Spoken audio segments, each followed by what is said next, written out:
বের করে রাখেন, বিজ্ঞপ্তিটা বের করে রাখেন, এটা দেখে আর কিছু না হলে বলা যাবে।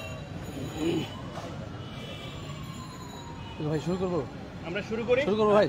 ওকে, একটু শুরু করেন আসলে যে ঘটনা ঘটেছে, তারপরে আপনারা যে প্রতিক্রিয়া জানতে চাচ্ছেন সেটা একটু শুনুন।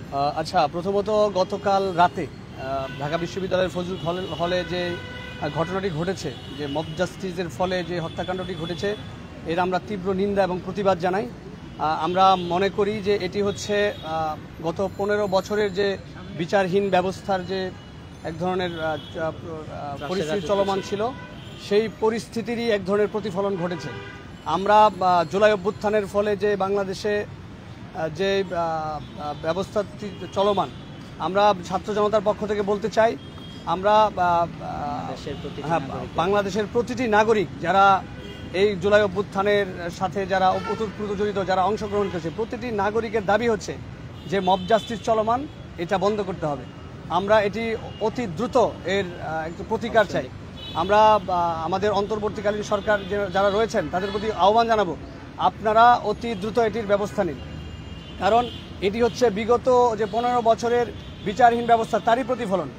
যদি নতুন বাংলাদেশ আমরা বলি, নতুন বাংলাদেশে কখনোই আমরা এ ধরনের বিচারহীন হত্যাকাণ্ডকে সমর্থন করি না এবং এটা কখনোই করা যায় না। কারণ হচ্ছে এটির ফলে যে হবে যে একজন বিভিন্ন দলমতের মানুষজন রয়েছে, তারা অপরাধী হতে পারে।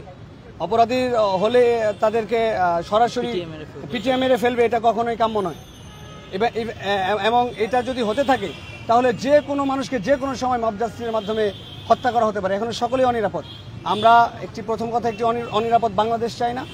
এবং আমাদের ঢাকা বিশ্ববিদ্যালয়, যেটির ইতিহাস ঐতিহ্য রয়েছে, এই বিশ্ববিদ্যালয়ে কখনোই এ ধরনের হত্যাকাণ্ড ঘটতে দেওয়া যাবে না।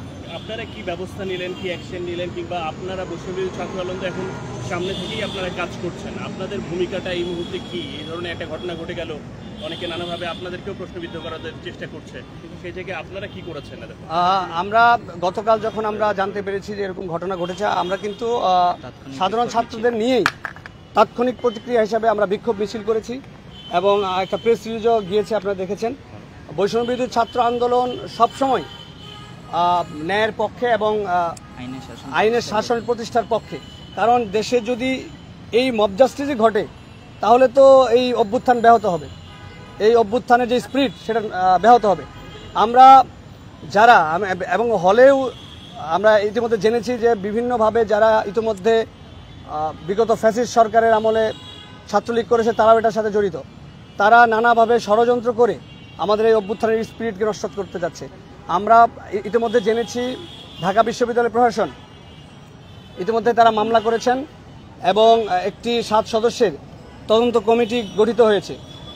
আশা করছি অতি দ্রুত এই তদন্ত শেষ করে যারা আজকের এই গতকালকের এই ঘটনার সাথে জড়িত তাদের চিহ্নিত করে এবং সিসিটিভি ফুটেজকে পর্যবেক্ষণ করে তারা অতি দ্রুত একটি সিদ্ধান্ত ব্যবস্থা গ্রহণ করবেন বলে আমরা আশা করছি। আমরা কোনো ক্ষেত্রে দেখছি যে পুলিশ যেভাবে আগে তৎপর ছিল, অনেক বেশি দেখা যেত, এখন আগের চেয়ে কিছুটা সক্রিয়তা কম মনে হয়। সেই জায়গাগুলো আসলে আপনারা কি মনে করেন, এসবের কারণেই কি এই ধরনের বিচার বহির্ভূত হত্যাকাণ্ড বাড়ছে, নাকি এগুলো কিছুটা ইচ্ছাকৃতভাবে পরিস্থিতি ঘোলাটে করার জন্য, বিশৃঙ্খলা করার জন্য এগুলো তৈরি করা হচ্ছে, বা আপনারা কি মনে করেন? আচ্ছা, দেখুন, এই অন্তর্বর্তীকালীন সরকারের বয়স কিন্তু খুবই অল্প, মানে 1 মাস পার হয়েছে সবে, কিন্তু আমাদের যে ফ্যাসিস্ট ব্যবস্থা সেটা কিন্তু বিদ্যমান। আমরা বারবার বলছি আমাদের অভ্যুত্থান চলমান, কারণ সমাজের প্রত্যেকটি সেক্টরে তারা বিদ্যমান। এখন বিগত ফ্যাসিস্ট আমলে যে পুলিশ যারা ছিলেন, যারা সরকারকে সবসময় সার্ভ করেছেন, সরকারের অন্যায় কর্মকাণ্ডগুলোর সাথে তারা জড়িত ছিলেন, তো এখন পুলিশ সেভাবে সংগঠিত হতে পারেন নাই, কারণ তাদের অসংখ্য পুলিশ এখনো তাদের পলাতক এবং অসংখ্য পুলিশ গ্রেফতার হয়েছে। তো সেই জায়গা থেকে আমরা পুলিশ পুরোপুরি যে সংগঠিত সেটি বলবো না।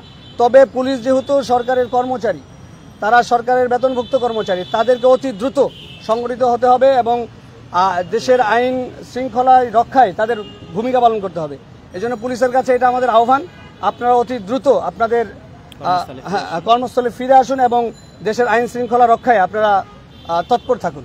ওকে, আমরা শেষ প্রশ্ন আমার যাত্রায়, অন্য কেউ বলবে কিনা জানি না, এর আগে আমরা তেমন একটা ঢাকা ইউনিভার্সিটিতে কিলিং, হত্যা, বিচারবিহিত হত্যাকাণ্ড তেমন একটা আমরা পেতাম না বা খবর বা নানাভাবে। তো এবার এই ধরনের ঘটনাগুলো কি নতুন কোনো কিছুর ইঙ্গিত দিচ্ছে কিনা? না, আপনারা জানেন এটা প্রথম নয়। এতে আমরা বুয়েটে আবরার হত্যাকাণ্ডের ভেতরে দেখেছি যে এই সংস্কৃতি বাংলাদেশের বেশ পুরাতন সংস্কৃতি, বিচারহীনতার যে সংস্কৃতি, এটা বেশ পুরনো। তো আমরা চাই না নতুন বাংলাদেশে এই পুরনো সংস্কৃতি ফিরে আসুক। আমরা স্পষ্ট ঘোষণা করছি, বাংলাদেশে কোথাও যদি মব জাস্টিস হয়, বৈষম্যবিরোধী ছাত্র আন্দোলনের বিপক্ষে রুখে দাঁড়াবে।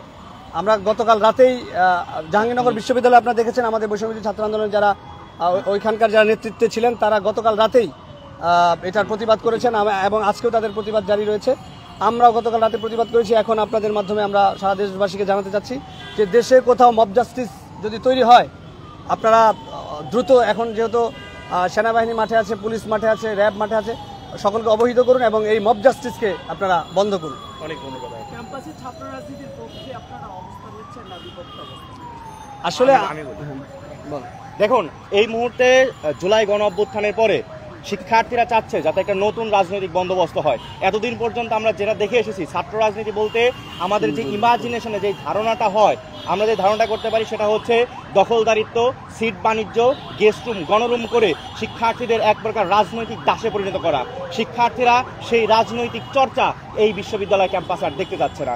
সুতরাং তারা যেই ছাত্র রাজনীতি, আমাদের যেই ধারণা ছিল, সেই ছাত্র রাজনীতির তীর সম্পূর্ণ বিলোপ চাচ্ছে এবং তারা চাচ্ছে যাতে করে এই ছাত্র রাজনীতি হয় ছাত্র সংসদ ভিত্তিক, যাতে করে পল্টন কিংবা ধানমন্ডির পার্টি অফিস ঠিক করে দেবে না কে ছাত্র প্রতিনিধি হবে, কে স্টুডেন্ট লিডার হবে, বরং শিক্ষার্থীরাই তাদের ভোটের মাধ্যমে তাদের প্রতিনিধি নির্বাচন করবে, তাদের নেতৃত্ব নির্বাচন করবে। আপনারা কি মনে করেন কিনা যে ছাত্র সংসদ কার্যকর হলে এই ধরনের মতো ঘটনাগুলো কমে যাবে বা এরকম? যে অবশ্যই, যদি ছাত্র সংসদ কার্যকর হয় এবং প্রশাসন ব্যবস্থা যদি আরও উন্নত হয় এবং আমরা যেই প্রেরণা নিয়ে সেই স্পিরিটের যদি প্রকৃতপক্ষে প্রতিফলন ঘটে, তাহলে মব জাস্টিস কখনোই থাকবে না বাংলাদেশে। এবং আমরা বলতে চাই, আমাদের যে গণ অভ্যুত্থানের স্পিরিট ছিল সেটা ছিল জাস্টিস প্রতিষ্ঠা করা। স্বাধীনতার পর থেকে আমরা বাংলাদেশে কখনো জাস্টিস দেখতে পাইনি। সুতরাং আমরা চাচ্ছি এই মুহূর্তে যাতে করে আইনের শাসন প্রতিষ্ঠা হয় এবং জাস্টিস প্রতিষ্ঠা হয় এই দেশে। ঠিক আছে।